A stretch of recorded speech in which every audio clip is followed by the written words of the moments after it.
Hey guys, ginisang gulay na naman tayo ngayon.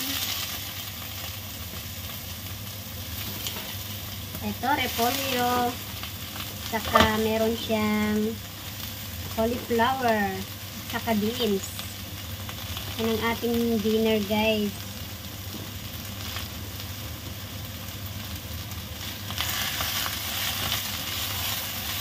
Gisa-gisa lang natin. Walang ano yan guys ha. Walang karne. Ayaw ko na ang may karne. Solong gulay lang.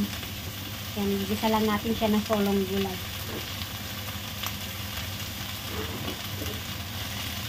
Nakakasawa din na ano, pag mamantika yung gulay.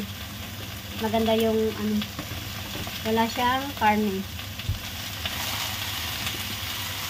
Saka mahal ang karne dito guys. Charot.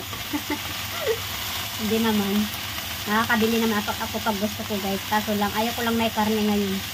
So, sulong gulay lang. Sulong gulay lang tayo ngayon. Gisadong sulong gulay. Yan, paubos na rin ang aking paminta. Hindi, inubos ko na to kasi huhugasan ko yung lagayan.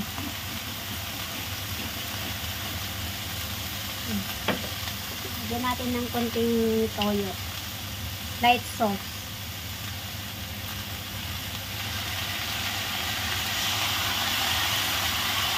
Ganyan lang. Yung simpleng luto nito guys. Lagyan ko sana ng oyster sauce. Kaso ayaw ko ng matamis. Matamis kasi yung oyster sauce. May tamis-tamis siya. Kaya soy lang.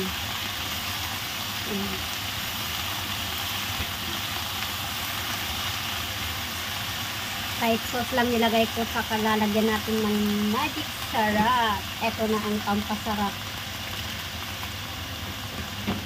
Ang pampasarap. Magic sarap.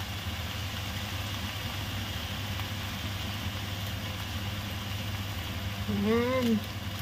Okay na yan. Okay na yan guys. Sarap kasi pag solong gulay lang.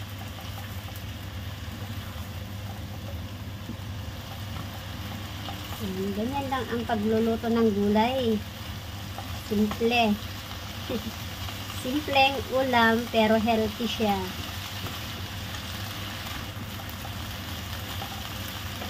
Ano na natin, tagal natin ng paminta.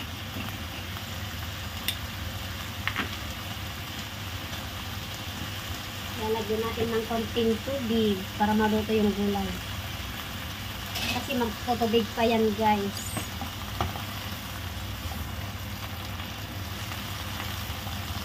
Yan, gulay is life. Mahilig sa gulay dyan. Ganito lang. Simpleng luto lang.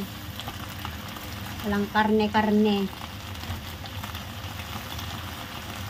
Masarap kasi ang gulay guys kung fresh yung gulay.